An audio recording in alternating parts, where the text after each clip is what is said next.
ፈንቅል ኤሪ ሚዲያ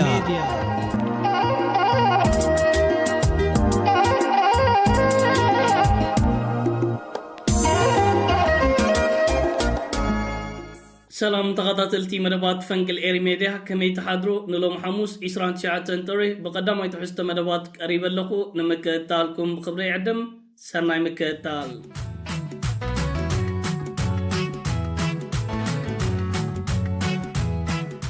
كبرى تغطاتلتي باتي قدام ينرى قداس زعبامس انفلم قدام يمنستر سودان ناب جبوت بمغنى مس بريزيدنت نايت هاجر اسماعيل عمر قلن كالوت سبسلطان نايت هاجر قدتاو ركباتن زرباتن كم زكياده መንግስታን መራኸቢታት ናይ ሱዳንን ናይ ጅቡትን ጸብጻባት ሒዘን ይወጻለዋ መንግስቱ ሱዳን ኣብ ዝሕጂ እዋን ምስ ጎረባብቲ ሃገራት ከምዚ ዓይነት ጽዑቕ ዝኾነ ዲፕሎማሲያዊ ርክባት እናካየደ ዝርከብ ዘሎ ዝሓለፈ ክልተ መዓልታቱን ልኡኻት ሱዳን ናብ ጁባ ደቡብ ሱዳን ብምቕናዕ ምስ ፕሬዝደንት ደቡብ ሱዳን ሳልቫኪርን ካልኦት ሰበስልጣን ናይቲ ሃገር ርክባት ኣካይዶም ምንባሮም ዝዝከር ኮይኑ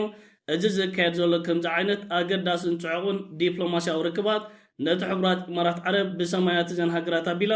ናብ ጥቃምቲ ሓይልታት RSF ተመሓላልፎ ዘላ ዕጥቅና ጦራተን ደው ንምባል ዓሊምዩ እዚ ኣገዳሲ ገስጋሳት ዝካየድ ዘሎ ኣብዚ ሕጂ እዋን ሕቡራት ኢማራት ዓረብ ብዝተፈላለዩ ሃገራት ኣቢላ ተመላልሶ ዝነበረት ዕጥቅና ጦራተን ናብ ጥቃምቲ ሓይልታት RSF እተን ሃገራት ሰማያትን ክዓፅዋ ስለ ዝኽእላ እቲ ዘለዋ እንኳ ኣማራፂ ሰማያት ኢትዮጵያ ጅቡትን ደቡብ ሱዳንን ኮይኑ ዝርከብ لعلوت لوخات منجستو سودان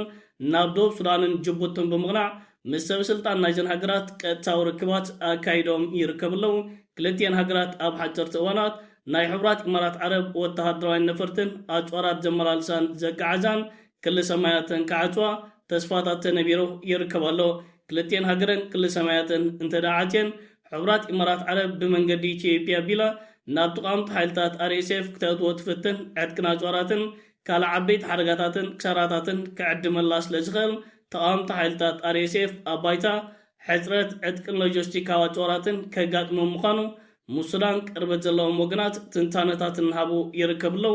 منجستو سودان زي كايدو زلو كمز عينت آقد داسن تعقون ديبلوماسياوي زمتتات نتقامت حيلتات RSF إثيوبيا كمون حورات إمارات عرب كابسرح وطاي أمكبر لعل قدان تران يتاوتالو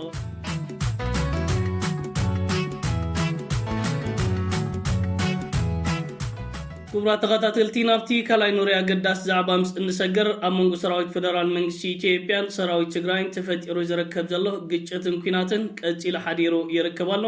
ዘሎ ኣገደስቲ ምዕባለታት በቀጥታ ናባኽም ከብሎ እደ ተኸሲቱ ዝርከብ ዘሎ ቀዳማይ ዓቢ ምዕባለ መንገዲ ኣየር ኢትዮጵያ ናብ ዝተፈላለዩ ከተማታት ትግራይ ዘካይዶ ዝነበረ በረራታት ሃንደበት ደው ከም ዘበሎ ወግዓዊ ሓበሬታታት ወፂ ይርከባሎ መንገዲ ኣየር ኢትዮጵያ ነዚ በረራ ኣቋሪፅሉ ዘሎ ምክንያታት ንጥሪው ንሱኻ እቲ ኣብ ትግራይ ዝካየድ ዘሎ ኩናት ይዓብን ናብ ዝሰፍሐ ከባቢታት ይሰጋገር ስለ ዘሎ እዩ መንገዲ ኣየር ኢትዮጵያን ስርዓት ብልፅግናን ከምዚ ዓይነት ስጉምትን ውሳነታትን ምውሳዶም እዚ ኣብ ከባቢታት ጸለምቲ ምዕራብ ትግራይ ተኸሲቱ ዝርከብ ዘሎ ኩናት ቀሊል ከም ዘይኮነ ካብዚ ጉዳይ ክትርዳእን ክትፈልጥን ትኽእል ኣብ ኣላማጣ ዝነበረ ሰራዊት ፌደራል መንግስቲ ኢትዮጵያ ሎም ለይቲ عدكنا جوراتن تشغاقيمو ندحريت كم دنسحبون حدا كابتي عبيت معوالتاتيو بتوساق فانو أبزت فلالي كوابيتات ناي كل الأمحرة مت أنا سفيح مت كعدات مخفات نسراويت فدرال منكسي تيبيا أب كال توساق سراح يأتي ويركبالو إذا سراويت أب كللات أمحران أرومون كايدو تنحكينات كأخلو إذا حجب بكل التقريقات يمزركب زلو كم زعينة حرقين يكونتات نتسراويت ኣብ ሰለስተ ግንባራት ክመቃቀልን ኩናት ክገጥምን ኣገዲዶ ይርከባሉ ፋኖ እዚ ሕጂ ከፊትዎ ዝርከብ ዘሎ መጠነ ሰፊሕ መጥቃዕታት ምስ ሕወሓት ብምልፋን ንሰራዊት ፌደራል መንግስቲ ኢትዮጵያ ሙሉእ ብሙሉእ ፈራኺሽካ ነቲ ኣብ 4 ኪሎን ኣዲስ ኣበባን ዝርከብ ዘሎ ስርዓትን መንግስትን ሙሉእ ብሙሉእ ንምእላይ ዝዓለመ እዩ ተፈራማሞ ዘካየድዎ ቃል ምሕተት ንክልል ትግራይ ንሕወሓትን ሰራዊት ትግራይን ሰራዊት ፌደራል መንግስቲ ኢትዮጵያ ክትንክፎም ኢድና ጣሚርና ኣይንዕዘብና ክብል ምስ ሕወሓትን ከምኡውን ሰራዊት ትግራይን ጥምረት መስሪቱ ይርከብ ከም ዘሎ ብወግዒ ሓበሬታታት ክዘርግሕ ተኸታቲልና ነርና እዝን ካልእን ዓበይቲ ምዕባለታት ኣብዚ ዝሓለፈ 12 ሰዓታት ኣብ ውሽጢ መሬት ኢትዮጵያን ክልል ትግራይን ዘጋጠመ ክኸውን እንከሎ ስርዓት ብልጽግና ካብ ዝተፈላለዩ ከባቢታት عدكنا طوراتون نمعرب تجراي كجعزير الله بتوساقي سراوي تجراي ናብቲ ኩናት ዘካየደሉ ዘሎ ቦታታት ተወሳኺ ዓቕሚ ሰብን ኣጭዋራትን የጋዓዛሎ ክሳብ ኣብዚ ሕጂ እዋን ሰራዊት ትግራይ ንሰፊሕ ከባቢታት ጸለምቲ ተቆጻጺሩ ናብ ካልኦት ከባቢታት ይግስግስ ከም ዘሎ እዩ። እዚ ሓበሬታታት ዝወፅእ ዘሎ ስርዓት ብልጽግና ድሕሪ እቲ ዘጋጠሞ ክሳራታት ብወገን ክልል ኣምሓራ ኣቢሉ ናብቲ ቦታታት ከእትዎ ዝሓሰቡ ሓይሊ ፋኖ ድብያ ገይሩ ብምጽናዕ ኣብ ልዕሊ ሰራዊት ፌደራል መንግስቲ ኢትዮጵያን ዕጥቅን ኣጽዋራቱን ከበድቲ ክሳራታት ከም ዘውረደ መራኸቢታት ናይ ፋኖ ብሰፊሕ ኣብ ገጻት ፌስቡክ ነዚ ሓበሬታታት ጠቒሶሞ ይርከቡ ኣለዉ። እዚ ሕጂ ኣብ ክልል ትግራይ ኣጋጢሙ ዝርከብ ዘሎ ከምዚ ዓይነት ኩነታት ኣቃሊልካ ዝረአ ኣይኮነን። ንኢትዮጵያ ብፍላይ ከዓ ነታ ኣብ ስልጣን ዝርከብ ዘሎ ነቕነቕ ዝብል መንግስቲ ስርዓት ብልጽግና ናብ ዓበይቲ ሓደጋታትን ናብ ፀሓይ ዕራብ ገጮ ዘቀራረብ እዩ። ብወገን ክልል ትግራይ ይኹን ፌደራል መንግስቲ ኢትዮጵያ ነዚ ዝካየድ ዘሎ ሓደገኛ ኩናት መግለጺታት ኣይተዋህበን። ትማሊ ግን ጌታቸው ረዳ ኣፈኛ ዕሸል መራሒ ኢትዮጵያ ኣብይ ኣሕመድን ስርዓት ብልጽግናን ዝኾነ ኣብ ገጻ ትዊተር ሰፍሕ ዝበለ ጽሑፍ ዘርጊሑ ይርከብ ኣሎ። ኣብዚ ዘርጊሕዎ ዝርከብ ዘሎ ጽሑፍ ሓደገኛ ኩነታት ኣብ ምዕራብ ትግራይ ተኸሲቱ ይርከብ ከም ዘሎ ብስምምዕ ፕሪቶርያ መሰረት ምዕራብ ትግራይ ናብ ህዝቢ ትግራይን ናብ ክልል ትግራይን ንኽምለስ ጻዕርታት ይካየድ ኣሎ። ስምምዕ ፕሪቶርያ ብደምና ኢና ኣምፂናዮ። ስለዚ እቲ ብደምና ዘምፃናዮ ስምምዕ ኣብ ባይታ ክትግበር ዳ ክንሰርሕ ኣለና እምበር ናብ ጎንፅን ካልእ ነገራትን ክንኣቱ የብልናን። ጎንፂ ብምልዓል ካልእ ተግባራት ክገብሩ ዝፍትኑ ኣብ ክልል ትግራይ ዝርከቡ ሓይልታት ካብ ተግባራቶም ክቁጠቡ ኣለዎም ክብል ነቲ ሰራዊት ትግራይን ሕወሓትን ዘካይድዎ ዘለዉ ምንቅስቃስ ብተዛዋሪ መንገዲ ነቲ ኩነታት ደው ኣቢሎም ስምምዕ ፕሪቶርያ ኣብ ባይታ ክትግበር ክሰርሑ ኣለዎም ክብል እዩ። ጌታቸው ረዳ ጻውዒታቱ ኣቕሪቡ ዝርከብ ዘሎ ስምምዕ ፕሪቶርያ ካብ ዝኽተም ነዋሕቲ ዓመታት ኣውፂሩ ኣብ ባይታ ግን ዝኾነ ይኹን ምንቅስቃስን ምዕባለታትን ኣይተኸታተልናን። እዚ ዘሎ ኩነታት ሓደጋታት ከም ዝፈጠረ ዘተኸታተለ ጌታቸው ረዳ ኣብይ ኣሕመድን ስርዓት ብልጽግናን ንዝሃብዎ ተልእኾታት ተሰኪሙ ኣብ ገጻ ትዊተር ብምምጻዩ ናይ ሰላም ጻውዒታት ኣቕሪቡ ዝርከብ ዘሎ ጌታቸው ረዳ ይኹን ስርዓት ብልጽግና ንዘቕርቦ ከምዚ ዓይነት መደናገሪ ሓሳባትን መደናገሪ ካልእ ነገራትን ብወገን ሰራዊት ትግራይን ሕወሓትን ተቐባልነት ዝበሃል የብሎን። ናይ ምዕራብ ትግራይ ተፈናቐሊ ምስ ሰራዊት ትግራይ ኮይኑ ምዕራብ ትግራይ እንተዘያትዩ ካልእ ሓደጋታት ከጋጥሞ እዩ ዝብል ሓደ ካብቲ ሕወሓትን ሰራዊት ትግራይን ሒዞሞ ዝርከብ ዘለዉ ተሪርክዋም እዩ። እዚ ኩነታትን ኩናትን ብናይ መንገዲ ክቕፅል ክንከታተሎን ክንዕዘቦን ኢና። ስርዓት ብልጽግና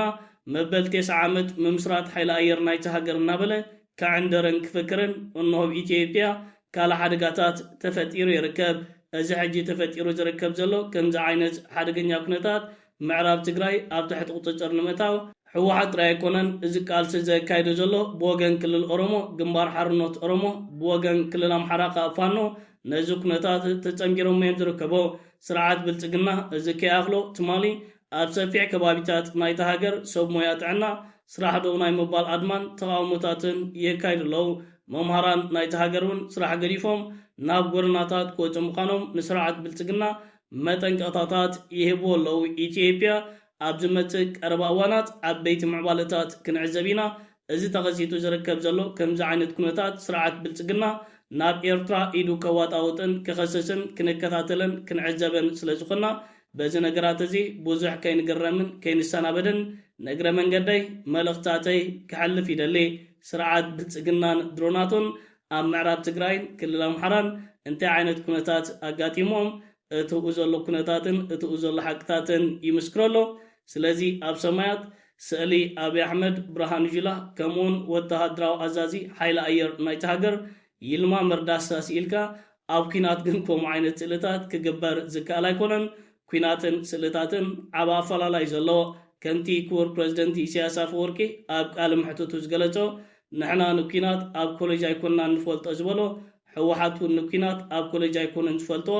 ናይ ስርዓት ብልጽግና ናይ ድሮን ክኢላታት ኣብ ላቦራቶሪ ተዓፅዮም ኣብ ዝተፈላለየ ኣዳራሻት ኮይኖም ንናይ ብርሃኑ ጁላን ኣብይ ኣሕመድን ይልማ መርዳሳን ስእልታት ክስእሉ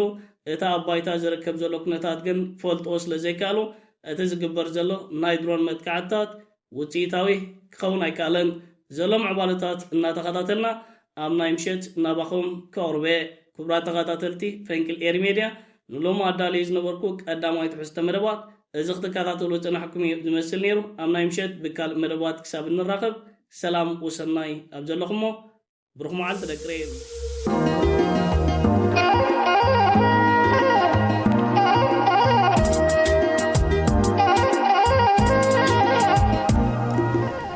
ፈንቅል ኤሪ ሚዲያ